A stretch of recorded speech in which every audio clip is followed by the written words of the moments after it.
Good morning, YouTube land. It is a special morning for a couple of reasons. One, it is chilly here in Central Florida. I mean, I woke up, it was 35 degrees, the wind chill's 26, it is ripping off the lake. It's warming up a little bit now. You can see I've actually got 2 layers on.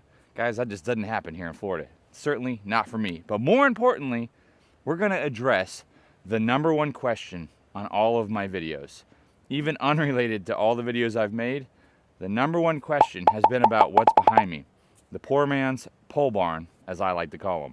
Now, I get 2 types of comments about these structures. First, dude, why'd you buy a tent? It's just gonna blow down, build a barn. And guys, I would love to build a barn, but I call them the poor man's pole barn for a reason. My pocketbook won't let me. So that leads me to the other camp and the other set of comments, which are folks more like me. They know they need coverage, they know they need sun protection, whether it's for their boat or their trailer or tractor. And they want to know, is this worth it? Or is it just a waste of money? How are they going to hold up? Guys, I've had these for 3 years, so I've got some great feedback for you. I'm going to go over cost, different size options, some tips and tricks on how to assemble these, how I made mine stronger. And by the time you're done with this video, you will know everything you need to know and if these are a right fit for you. A lot of the comments I get are, where did you buy these? And we're so used to buying things online, we just want to go to a website or Amazon or something like that and find these. And there's just not a lot out there. There's only a handful of suppliers that I've found. And to be honest with you, all but one, I don't think are very affordable. I mean, I wouldn't pay that price. Tarps.com, I have no affiliation with them, no commission. But Tarps.com is the only one that I have found that I think is competitively priced with who I bought it from, which is a local wholesaler. Guys, I cannot speak to the quality of their product. This came from a local wholesaler, and I don't know what their tarps are made of. I do know that the size they sell is 1 3/8. This is 1 5/8.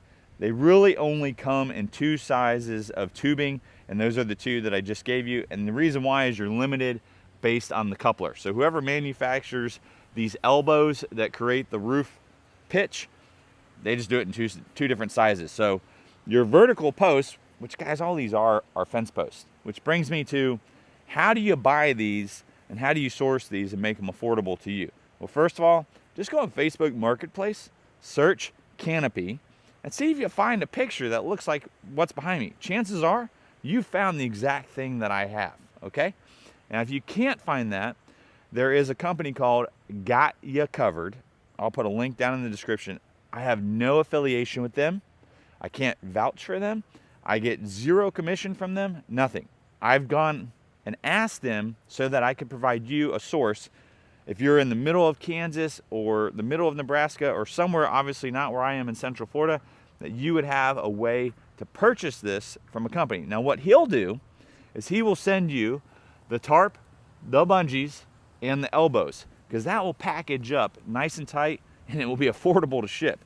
You can imagine if he packaged up all of these 10-foot posts, all of a sudden the shipping costs would make this, well, it wouldn't make it worth it, right? Because the whole point is that these are cheap. So what you do is you order these components from him, and then you go to your local big box store or fence supplier and you buy yourself your own tubes. One thing that's great about these is they come in a bunch of different sizes. I'll put a list over here just to give you guys some idea. What I have behind me is a 12 by 30. Actually, my other one is a 12 by 30 in the middle, but my big one is 18 by 40. Man, I love that one because it also gives you the extra height. I'll go over height here in just a second, but let me recommend, guys, go with 12 feet wide, especially if you're gonna be storing any type of trailer. I mean, if you got a tractor or something, you know, it's a little narrower than fine. I think 10 feet's okay. Obviously, if you're restricted by setbacks or something, then you have to go with the 10 foot.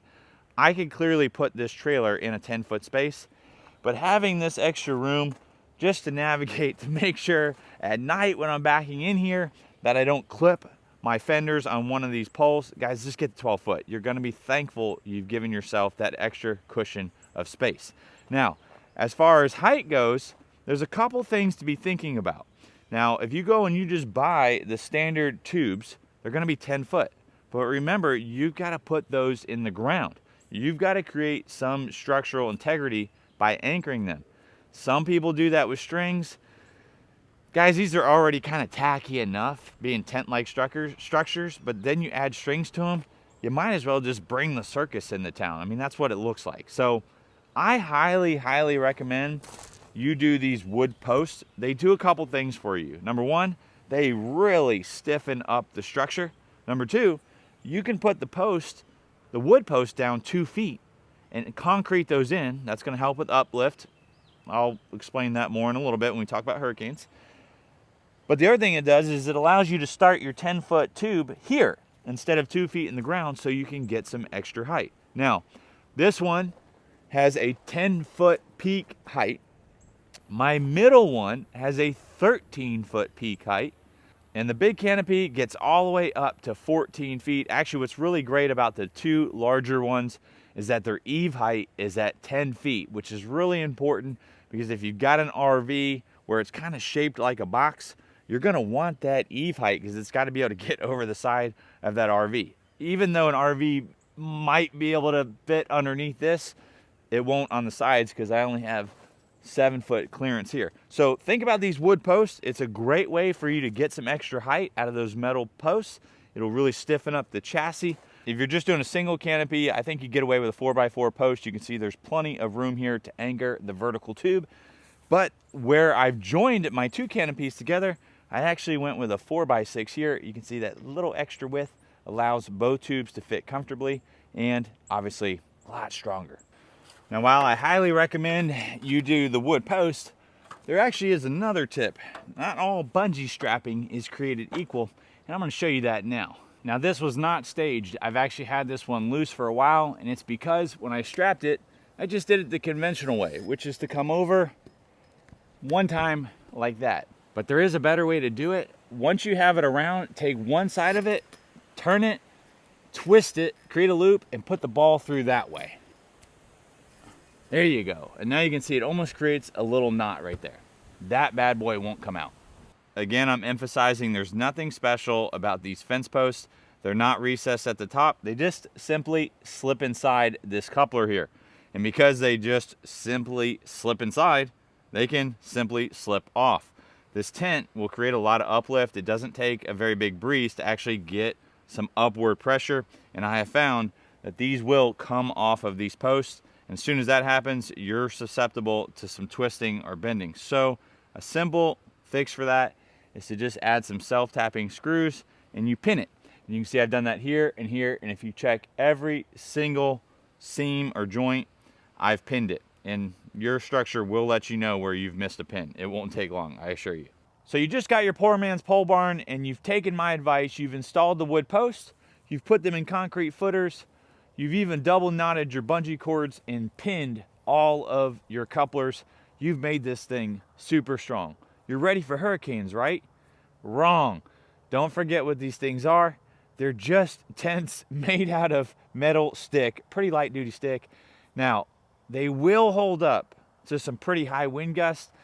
I can't give you numbers to what they are because they just happen, but to give you some context, and my OG followers will be able to comment below and confirm, we get some pretty high winds here coming across the lake, so much so we've had some large oak branches break and fall down, including one tree snap in half, and yet all 3 of these are still here. They do pretty well when it's just a gust. It's those sustained tropical storm and hurricane force winds that will take these things out. But one good thing about this cold weather is it's going to put a bow on hurricane season, so we don't have to worry about storms the rest of this year. But hypothetically, if one were coming, what would I do? Well, I'll recommend to you what was recommended to me that I didn't do 3 years ago when a hurricane took out that big structure behind me. We were supposed to get 50-mile-an-hour winds. The storm came closer. We got 80-mile-an-hour winds. And the first thing that happened was the tarp shredded. And once that tarp shredded, it randomly folded and picked different tubes on the roof structure to wrap around. It created enough wind drag that those tubes started to bend and fold and compromise. And basically the whole roof structure was gone and in a pretzel form on the ground. Now the vertical posts, those all survived. And I think they survived because I had put these wood posts to support them and they were concreted in the ground. They needed a little bit of adjusting to get them trued up, but for the most part, they were reusable. In fact, these elbows survived as well. The only thing that really bent were the fence posts themselves. So the cost to replace those tubes and the tarp really wasn't that bad. You know, it's a little bit of a pain to put the tarp up when the thing's in the air. Just get yourself a couple of buddies, a ladder. I got a video where I did it with a scissor lift on one of the taller ones. I'll put a link to that one down in the description in case you're curious or you want to see that done. But actually, it's probably worth me segueing real quick into how do you assemble these, because when you assemble them, you actually set the roof frame up on the ground. So literally the whole thing's going to be assembled, but it's only going to be sitting on this elbow. So when you put the tarp over it, you're doing it all at waist height or lower. That makes life so easy to do your bungees. And then when that tarp is on there and tensioned, it actually creates some structural rigidity to the roof structure. Then you get yourself a couple of buddies, and then they're gonna pick up, it's very light. You only need 2 guys, 2 adults. You pick up one side of it, and then one person just slides the post in each of the elbows. So at one point, this whole canopy is gonna be sitting on an angle, literally with the legs down on one side and none on the other. Then you do it the same thing on the other side. You have 2 guys lifted up, and then you feed the legs underneath. Then once the whole thing is up, it's gonna be like that newborn horse or giraffe that just has shaky legs, but that's okay. You've put your wood posts in place. In fact, that's another reason to do the wood posts, because you can get those set perfectly square, plumb, concreted, rigid in place, and then you can just sort of dog walk the canopy. Literally grab the metal posts, a couple of buddies, and they'll have some flex to them, and you can just sort of dog walk it in place until they're all sat perfectly against the wood post, and then just anchor them away. Honestly, guys, the setup for these, you could do it in just a few hours. It's pretty easy, and it's all the same regardless of the size. Obviously, if it's taller, there's a little bit more of a challenge there, but nothing so bad. Set aside any major wind event, how long would something like this actually last? Short answer, I have no idea, but I've had mine for 3 years, and I'm gonna tell you what I see. Starting with the metal, it's a combination of, I think, galvanized material and then just some nickel plating. And for the most part, it's held up. It's fine. It's structurally sound. I have zero concern with it collapsing. But there are some areas of surface rust, basically wherever there's a friction point. So you can see where the bungees are actually rubbing the coating off, and it's creating some surface rust. Same thing here where the coupler slips over. Really no big deal, just surface rust. The tarp is obviously another major component to this, and it's just a fabric, so it's going to break down. But it's better that the UV rays are putting a whooping on this than on your gel coat of your boat, the top of your RV, or the deck or paint on your trailer. What I noticed first with these canopies, the tarps, after about a year, the fabric, the mesh will start to kind of open up, and you'll start to see some sunlight creeping through. It is so slight. In fact, it's so slight, somehow they don't even leak. I've never seen these canopies leak water even under major rain. They fail before they leak. That's been my experience. The other part where they start to fail, and everybody knows this if you've had a tarp, is around these grommets. Eventually one will start to let go, and then you kind of know it's time. But in a perfect world scenario, no major storms, no major wind, I'm thinking 2 to 3 years is what you could expect to get out of this canopy here in Florida. Remember, we have a very high UV rating. If you're somewhere further up north, maybe you get a little more time out of it. I'm guessing after about 2.5 years, even if it wasn't tearing, you might consider getting rid of it, because we've all seen that old tarp where it almost starts to dust, creates a little powder, and that's just going to fall down on whatever it is that's underneath it. So if it's just a car hauler like this, no big deal. But if it's your nice white boat, that could be a problem and a reason to replace your tarp. This 12 by 30 tarp, I think it's 14 by 30 tarp on a 12 by 30 structure. I got it from my local guy here for 90 bucks. That was the replacement cost. You go up in size, it's going to be a little bit more. The other thing that can fail are these bungees, but to be honest with you, they've been the most durable. I've had bungees on here that are 3 years old, and they still have stretched. They're still doing their job. Honestly, guys, the bungees are so cheap. Don't even weigh those in your decision making. A whole bag of them is next to nothing. They give you extras. Not a big deal. Now, I have done 2 other upgrades that make this poor man's pole barn a little more premium, and that is electric and water. You can see here, I've got a simple 110 outlet, allows me to keep all my batteries fully charged, so whatever I have, it's ready to go. It also allowed me to put some lights here on a switch, lights this whole thing up at night, makes it really nice to use when you're in those evening hours. You can see I've got the hose bib back there behind me. That was just simply running a water line in here, no big deal. Got a fish cleaning station behind that, really like that upgrade, so that way we can keep the mess out here and not up by the house. There is one other upgrade I'd really like to add to this structure, but my wife won't let me, and it's purely because of aesthetics. It's ugly, and I don't blame her really, if I'm honest, but the same tarp-like material that's above the roof, you can buy that to fit the sidewall. You can get it in a full curtain, floor to ceiling if you will, or in a half stem wall if you wanted air to be able to come through. Clearly that's advantageous because it prevents sun creep coming in from the side, or like one thing that I face is with my zero turn during those dry summer days, it really kicks up a lot of dust and the wind will blow it right in here and get all over the boat or the trailer. So you can look for that product as well. That's a nice premium upgrade if you want to really enclose it in. I think you can get them for the back as well. The front, they probably have somewhere you can buy, but then of course you got to have some sort of door component that you're going to roll up and down. In the beginning of this video, I made light about doing this versus a fully enclosed structure. Again, guys, I'd love to have a fully enclosed structure. I'm not even going to try to do a comparison for why you would do a tent-like poor man's pole barn versus a fully enclosed building, or even a wooden pole barn.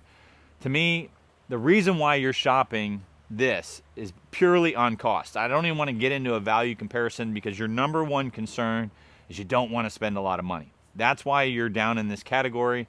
So let's talk about that. Well, I'll put this price sheet up here. This is from my local wholesaler, and no means is it a general representation of what you might pay near you. Maybe you can get it for cheaper, maybe it'll be more expensive, but this guy is off of Facebook Marketplace, and it's just a benchmark for you guys to see what others are charging near you. Today, to get all three of the structures I have here on that price sheet, it'd be about $3,100. That's materials only, and only the metal components and the tarp and the bungees. That's not the wood post, that's not the concrete, obviously that's not any floor covering, and that's not installed. This guy who sells this material in my area, he will install it for you. I have no idea what he charges. I just assembled mine myself. And again, if your shopping price, chances are you're a do-it-yourselfer, because that's another way to save money, and you'll just round up a couple buddies. And I recommend that. Save the money. Do it. It's not that hard. So when I bought these 3 years ago, if my memory serves me correctly, I was around like $2,300 for the three structures. So there goes inflation in 3 years. And I'm sure it's different for all types of materials in different locations, but that'll at least give you something to consider. Guys, I hope that this was helpful for you. I hope it allows you to make a decision on whether you want one of these structures or if it's right for you. If you have experience with these, write down in the comments. Good, bad, or ugly. Please put it in the comments. Guys, this is a matter of helping one another, and your comments are helpful for others. If you have only gotten a year out of your tarp, say so. If somehow you are in a place up north where your UV rating's lower and you've gotten 4 years out of your tarps, say so and say where you're located. It could really help somebody else. It's appreciated. Guys, thank you so much for watching. Hit the like button. Come on, help a brother out. Hit the like button. And remember, spend time with your creator. He loves you. And we'll see you on the next one.